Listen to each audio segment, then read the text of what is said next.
Mathematical reasoning और aptitude के बारे में आज हम बात कर रहे हैं। और ये रिसेंटली जो आपको नेट के एग्जाम में पूछे गए क्वेश्चंस है उनको हम डिस्कस कर रहे हैं। और जून सेशन में एग्जाम में पूछने के इन कंसेप्ट्स की बहुत ज्यादा संभावनाएं हैं और 100 ट्रिक से हम पढ़ने की पूरी कोशिश करेंगे और डिस्क्राइब प्रॉपरली करेंगे। जो जीरो लेवल का ही समझता है ना, उसको भी बहुत एडवांस में चीजें समझ में आएगी। लेकिन बस आराम से चित्त को शांत करके बैठ जाना है और चीजों को आराम से समझना है। पॉसिबल हो तो पेन कॉपी लेके बैठ जाओ।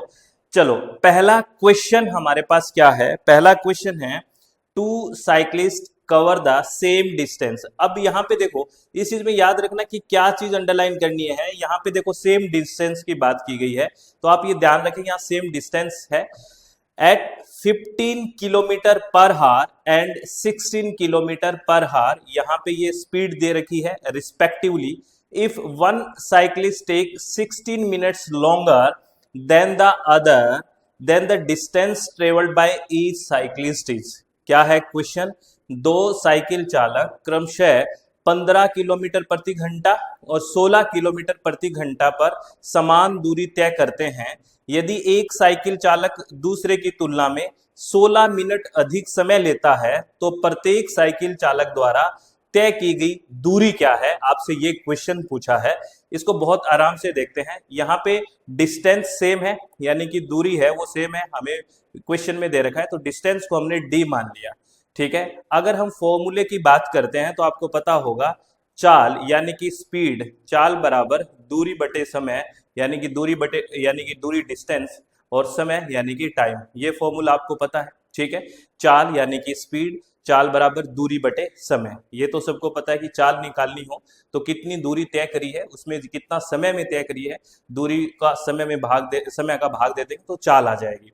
अब यहाँ पे देखो, यहाँ एक चीज आपको दे रखी है कि डिस्टेंस है वो तो सेम है, दूसरा एक डिफरेंस दे रखा है टाइम का। क्वेश्चन में देखो कि एक जो है 16 मिनट लॉन्गर टाइम ले रहा है, 16 मिनट। तो अगर हम इधर टाइम ले लें, समय ले लें, इधर समय इसलिए लिया है क्योंकि समय का डिफरेंस दिया हुआ है, हमने और कोई इधर नहीं लिया है।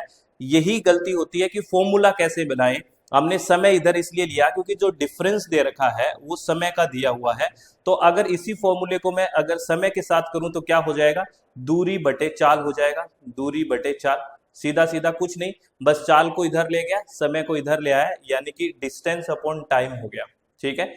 चलो, अब अगर मैं ये समय बराबर ये देखूं तो सबसे पहले डिस्टेंस हमारी कितनी है? डी मानी है हमने।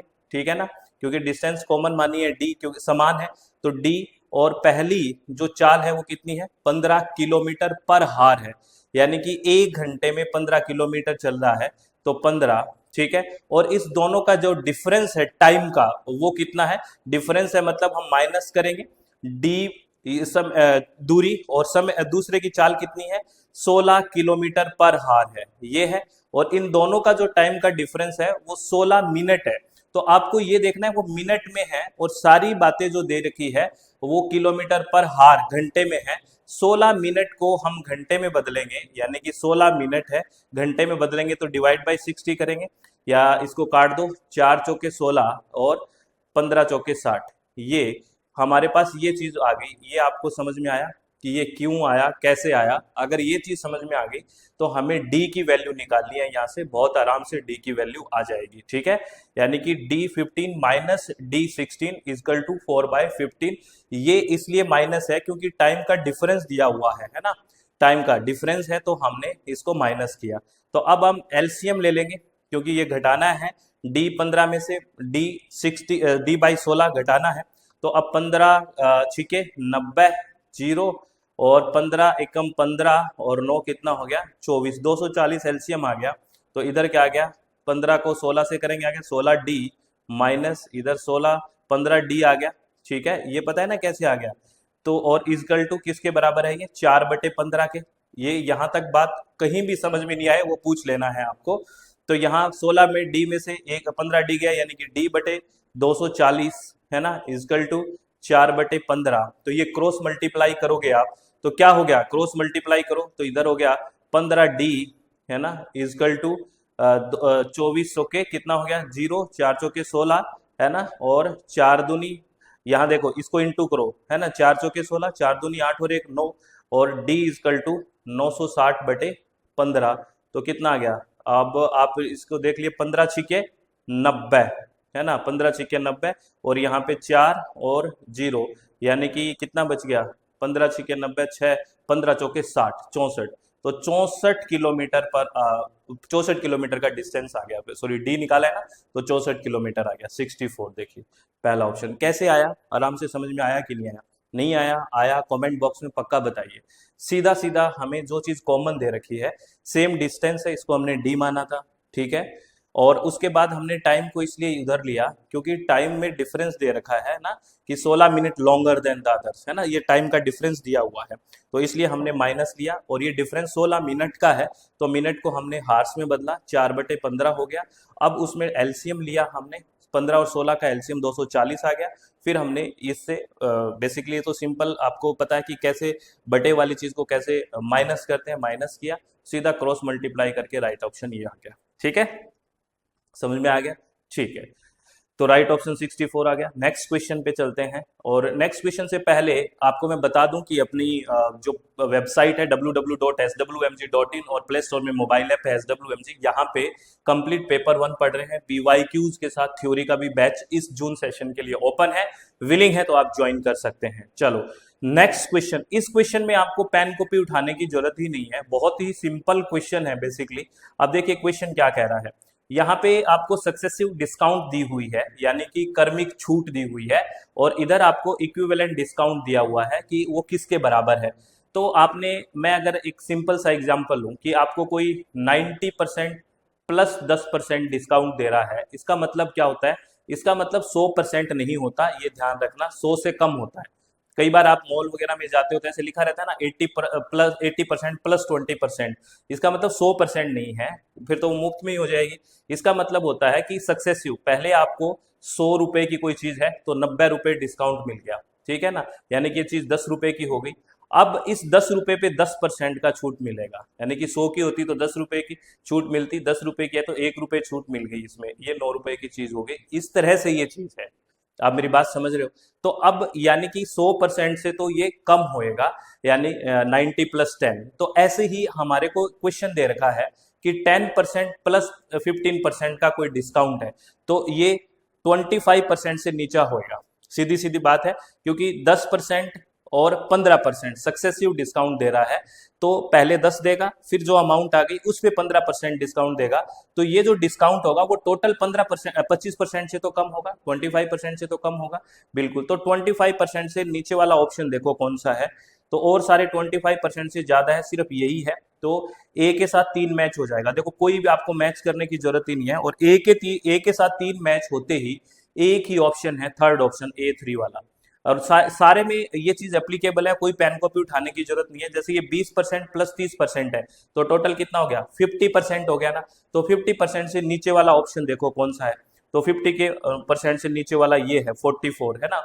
आप कहोगे बाकी भी है, लेकिन नजदीक देखना है सबसे, तो ऑप्शन भी कोई ज्यादा हार्ड नहीं बना रखे, तो 44 देखो। अब 10% और 20% 30% से नीचा होएगा, तो 30% से नीचा कौन सा है यहाँ पे?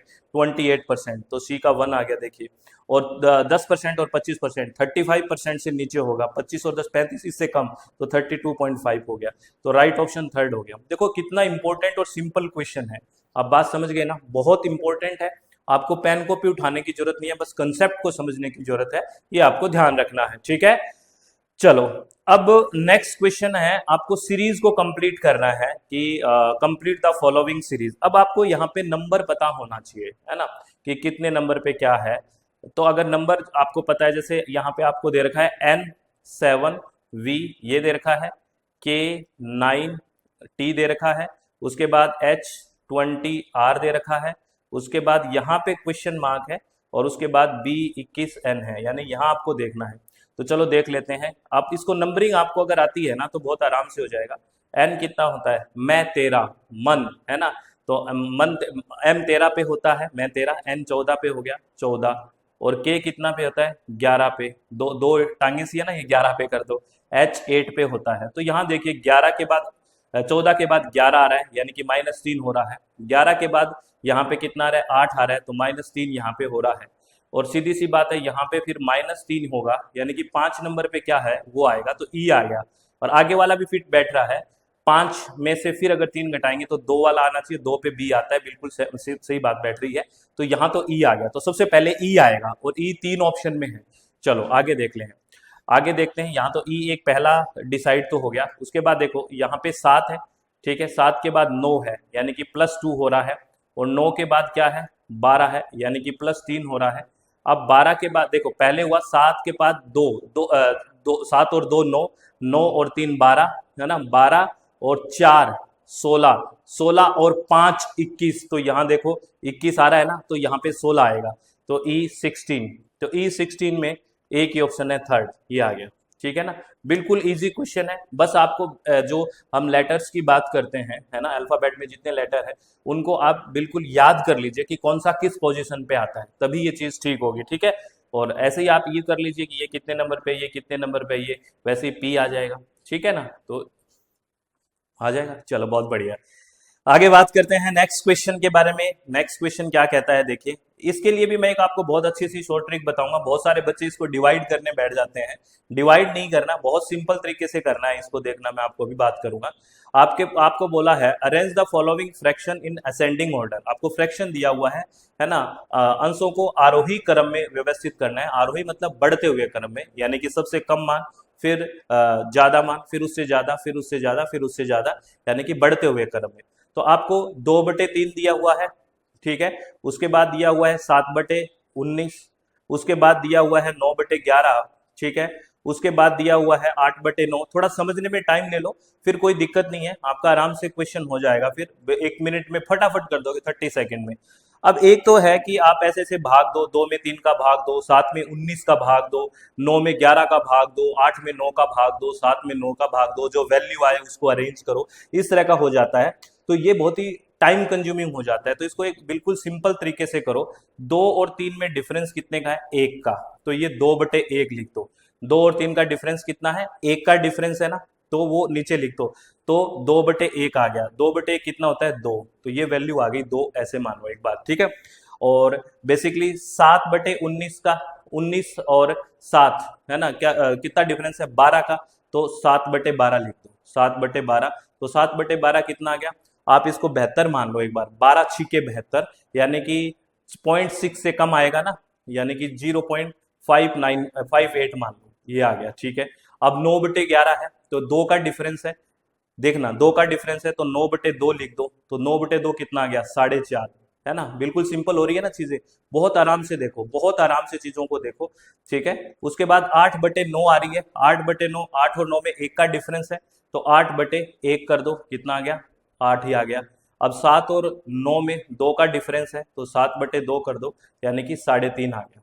अब अरेंज कर दो, देखो कितना टाइम लगा ही नहीं, अभी आपको समझाने में टाइम लगा कि समझ में आ गया, तो कुछ नहीं, डिफरेंस से डिवाइड कर दो बस, है ना, और कुछ नहीं। अब यहाँ पे वैल्यू देखो, अब आपको असेंडिंग ऑर्डर में लिखना है, यानी कि बढ़ते हुए क्रम में, तो बढ़ते हुए क्रम में सबसे ज्यादा वैल्यू देखो 8 आ रही है, तो सबसे ज्यादा 8 किसके है, A B C D, D की सबसे ज्यादा है, तो डी सबसे लास्ट में आएगा, क्योंकि असेंडिंग सबसे ज्यादा लास्ट में आनी चाहिए, तो डी एक तो फर्स्ट ऑप्शन में है और एक लास्ट ऑप्शन में है, तो फर्स्ट और 4 हमारे पास बच गया, बाकी के ऑप्शन गए। और अब इसमें सबसे कम किसकी है, देखो सबसे कम हमारे पास 0.58 है, जो बी ऑप्शन में है, तो बी सबसे कम है, तो देखो फर्स्ट में भी बी सबसे कम है और लास्ट में भी, तो अभी भी और कंफ्यूजन बना हुआ है। इससे ज्यादा किसका है, बी से थोड़ा ज्यादा किसका है, 0.58 से फिर 2 है, फिर 2 ज्यादा है, यानी कि बी के बाद ए आना चाहिए, है ना, ये ए है ना, तो बी के बाद ए इस फर्स्ट ऑप्शन में आ गया, तो इसका असेंडिंग ऑर्डर क्या आ गया, बी ए ई सी डी, है ना, आ गया ना, क्योंकि बी की वैल्यू हमारे पास 2 है, देखिए,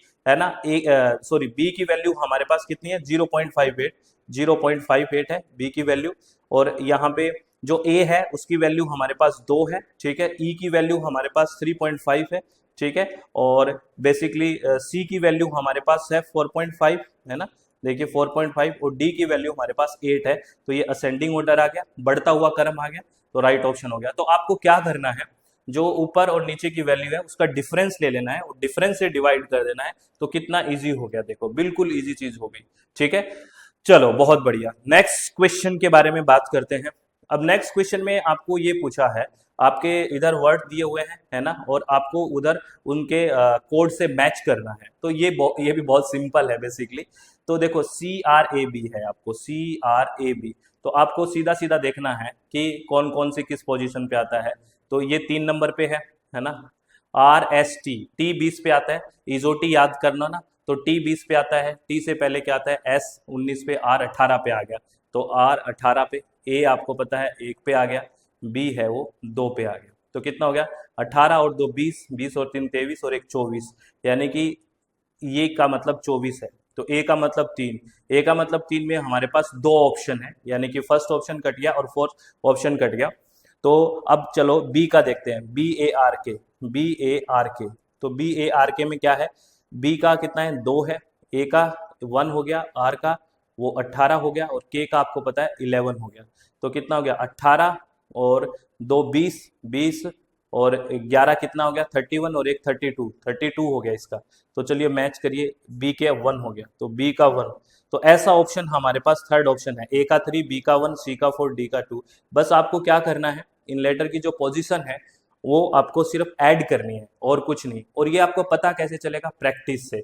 और वैसे ही सीधा सीधा पता लग रहा है कि यार ये सिर्फ इनके पोजीशन को जोड़ ही रखा होगा तभी ये नंबर आ गया। अगर ये नंबर बहुत ज्यादा होता, है ना, कुछ हजारों में होता, तो हम सोचते कि मल्टीप्लाई किया होगा, है ना, ऐसे दिमाग में रखना है। तो ये इंपॉर्टेंट चीजें, और ये ऐसी बात नहीं है कि आपको कोई बिल्कुल ही कंसेप्चुअल है, थ्योरिटिकल चीज नहीं, ये प्रैक्टिस वाली चीजें हैं। तो प्रैक्टिस में जितना ज्यादा आप बढ़िया से प्रैक्टिस करोगे खुद से, वो उतना ही बेहतर तरीके से आपको आएगा। और कमेंट पक्का करते रहें कि आपको ये लेक्चर कैसा लगा, और क्या पढ़ना है, क्या इस लेक्चर में समझ में आया, क्या नहीं आया, क्या नई चीज सीखी, एक बार प्लीज पक्का बताएं, जिससे हमें एक एथिकल वैल्यूज भी रहती है कि हमें एक दूसरे का पता लगता है कि कितनी चीजें हमें आ रही है, क्या नहीं आ रही। अब ऐसा ही क्वेश्चन देखिए, ये फ्रैक्शन वाला है, ये डिसेंडिंग ऑर्डर में लिखना है, यानी कि अवरोही क्रम में, डिसेंडिंग मतलब घटते हुए क्रम में। तो सबसे ज्यादा, फिर उससे कम, फिर उससे कम, फिर सबसे कम, इस तरह से लिखना है डिसेंडिंग ऑर्डर में। तो वही फॉर्मूला अपनाइए। यहाँ पे ए की वैल्यू कितनी रखी है, 9/11 है, ठीक है। आपको सीधा अब लिख के बता देता हूँ, बी की वैल्यू 8/9 है ना। सी की वैल्यू कितनी है, 4/7 है, और डी की वैल्यू कितनी है हमारे पास, 3/5 है, और ई की वैल्यू है 8/15। या तो आप भाग दे के एक एक वही बात कर लो, कितना टाइम लगेगा, नहीं तो अपने वाली बात करो। इस 9 और 11 में बीच में कितना डिफरेंस है, 2 का डिफरेंस है ना। तो 2 का डिफरेंस है, तो 9/2 कर दो, यानी कि आपके पास 4.5 आ गए, ठीक है। 8 और 9 में 1 का डिफरेंस है, तो यानी कि 8/1 कर दो, यानी 8 आ गया, है ना। 4 और 7 में 3 का डिफरेंस है, तो 4/3 आ गया। तो अगर हम 4, 3 एकम 3 बच गया हमारे पास, 1 पॉइंट लग गया, 10 आ गया, 3 तिया 9, इतना आ गया।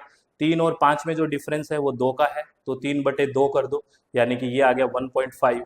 और 8 और 15 में बेसिकली 7 का डिफरेंस है, तो 8/7 आ गया। तो यहाँ पे कितना आ गया, 7 एकम 7, हमारे पास 1 बच गया, और फिर 7 एकम 7, क्योंकि 10 ही है ना, तो ठीक है। अब आपको इसमें क्या है, अवरोही क्रम में, डिसेंडिंग ऑर्डर में, सबसे कम, सबसे ज्यादा, फिर कम, फिर कम, फिर सबसे कम, ऐसे लिखना है। तो इसमें सबसे ज्यादा क्या है, 8 है सबसे ज्यादा, देखो। और 8 ऑप्शन कौन सा है, बी सबसे ज्यादा है। तो बी सबसे ज्यादा में हमारे पास 1 2 3 ऑप्शन हो गए भाई, ऐसे, है ना। एक थर्ड ऑप्शन हम एलिमिनेट कर पाए हैं। उसके बाद क्या है, बी के बाद ए आना चाहिए, क्योंकि 4.5 है, बी के बाद ए, तो बी के बाद ए। ऐसे हमारे पास फिर एक तो फर्स्ट सेकंड ऑप्शन बचता है, एक फोर्थ ऑप्शन बचता है, फर्स्ट बी कट गया। बी के बाद ए के बाद क्या आना चाहिए, डी आना चाहिए, क्योंकि 1.5 है, बी ए डी, यानी कि फर्स्ट ऑप्शन हो गया, BADCE। ये डिसेंडिंग ऑर्डर आ गया। तो देखो कितना इंपॉर्टेंट और कितनी बेसिक बात, बहुत आराम से होगी, सिर्फ डिफरेंस से आप डिवाइड कर दो, ठीक है ना, बढ़िया से हो गया। चलो, एकदम बहुत शांति से चीजों को समझना है, समझने पे फोकस देना है, ऐसे नहीं इधर उधर की बातें नहीं, प्लीज। आपके लिए भी टाइम आपका बहुत इंपॉर्टेंट है, और हमारे लिए भी है। अगर हम मिलके अच्छे से काम करेंगे तो फ्रूटफुल चीजें होंगी, ठीक है। चलो, अब आपको एक नंबर सीरीज दी हुई है और आपको पूछा है इसको कंप्लीट करना है। तो आपको दिया हुआ है, मैं इधर लिख के बता देता हूँ, 582 है, ठीक है। उसके बाद 581 है, उसके बाद 585 है, ठीक है। उसके बाद आपको दिया हुआ है 576, उसके बाद दिया हुआ है 592, ठीक है। और उसके बाद दिया हुआ है 567। आपको पूछा है इसके बाद लास्ट में क्या आएगा। चलो इसको फिर सोल्व करते हैं। यहाँ पे देखिए 582 से 581 हो रहा है, यानी कि -1 हो रहा है। 581 से 585 हो रहा है, यानी कि +4 हो रहा है। 585 से 576 हो रहा है, यानी कि 9 कम हो रहा है, -9। और 576 से 592 हो रहा है, 592, यानी कि 25, है ना। कितना जोड़ोगे आप? 16, है ना। 16 जोड़ो इसमें, 6 और 6 6 12 2 7 1 8 9, हाँ 16 प्लस हो रहा है, ठीक है। और इसमें आप देखो 592 से 567 हो रहा है, तो यानी कि कम हो रहा है। और कितना कम हो रहा है ये देखोगे, 592 से 567, 9 12 7, है ना, 7 5 25, 25 कम हो रहा है, तो -25। अब आपको कुछ चीज देख के लग रहा है क्या? यहाँ 1 की स्क्वायर है वो कम हो रहा है, फिर 2 की स्क्वायर बढ़ रहा है ना। ऐसा लग रहा है ना, 1 की स्क्वायर कम हो रहा है, 2 की स्क्वायर बढ़ रहा है, 3 की स्क्वायर कम हो रहा है, 4 की स्क्वायर बढ़ रहा है, 5 की स्क्वायर कम हो रहा है, 6 की स्क्वायर बढ़ेगा, यानी कि 6 की स्क्वायर यानी कि 36 बढ़ेगा। तो 567 है, उसमें 36 जोड़ दीजिए, 7 6 13, 1, है ना। और 6 3 9 10, 1 और 5 और 1 6, 603 आंसर आ गया, बिल्कुल आराम से। तो बहुत इजी था, है ना। तो इस तरह से क्वेश्चंस को सोच समझ के करना है। देखो रीजनिंग और एप्टीट्यूड है तो बहुत ही दिमाग को खुला रखना है, प्रैक्टिस खुद से करने की बहुत कोशिश करनी है, ठीक है। आप लोगों से रिक्वेस्ट है प्लीज। आगे क्वेश्चन देखिए क्या दे रखा है। आगे क्वेश्चन दे रखा है, the income of A and B are in the ratio of 3:2, ठीक है, and their expense are in the ratio of 5:3। If each of them save ₹3000, then A's income is. आपको क्वेश्चन दिया हुआ है, ए और बी की आय 3:2 के अनुपात में है, और उनका जो व्यय है यानी कि खर्चा है वो 5:3 के अनुपात में है। यदि उनमें से प्रत्येक 3,000 रुपये बचाता है तो ए की आय कितनी है, आपसे ये पूछा है। अब ये क्वेश्चन मैं आपको होमवर्क दे रहा हूँ, नेक्स्ट मैं इसी पे बनाऊंगा। आप प्लीज मुझे बताओ इसका आंसर क्या होगा। आप लोगों से रिक्वेस्ट है कि इस क्वेश्चन का आंसर बताओ क्या होगा। आप मैक्सिमम बच्चे कमेंट करना कि इस क्वेश्चन का आंसर ये होगा। ये अभी रिसेंटली पूछा गया है, और ये जो हम बातें कर रहे हैं इसी कंसेप्ट से आपसे क्वेश्चंस पूछे जाने हैं। तो इसका आप कमेंट बॉक्स में आंसर बताओ बढ़िया से कि इसका आंसर ये आएगा। इसको हम नेक्स्ट क्वेश्चन में पूरा डिस्क्रिप्शन में रखेंगे। और आपको कौन सा टॉपिक नहीं आ रहा, नेट के एग्जाम में क्या प्रॉब्लम आ रही है, आप डिस्कस करिए, बात करिए, कमेंट करके बताइए, तभी हम बात कर पाएंगे आगे। और अगर आपको सब ठीक लग रहा है तो मैक्सिमम लोगों के साथ शेयर करें, लाइक शेयर सब्सक्राइब सब कर दें, ठीक है। उसमें हमारा कुछ पैसा थोड़ी लगता है, ठीक है। चलो फिर, और अब आपको इन्फॉर्मेशन फिर दे देता हूँ। अपनी वेबसाइट है दैट इज www.swmg.in, और प्ले स्टोर में मोबाइल ऐप है दैट इज SWMG। यहाँ पे हम कंप्लीट पेपर 1 पढ़ रहे हैं, पेपर 2 इन्वायरमेंट साइंस और एजुकेशन। इस सेशन के लिए एडमिशन ओपन है। PYQs का बैच है, थ्योरी प्लस PQIQs का है। अगर आप विलिंग है तो आप ज्वाइन कर सकते हैं। और अपने चित्त को शांत रखें, खुश रहें, किसी भी तरह की टेंशन नहीं लेनी है, बस मस्त रहो, व्यस्त रहो, काम करते रहो, और जो चीज़ समझ में नहीं आ रही है आप बताते रहो, हम मिलके काम करते रहेंगे। तो बहुत बहुत धन्यवाद, thank you, thanks a lot friends.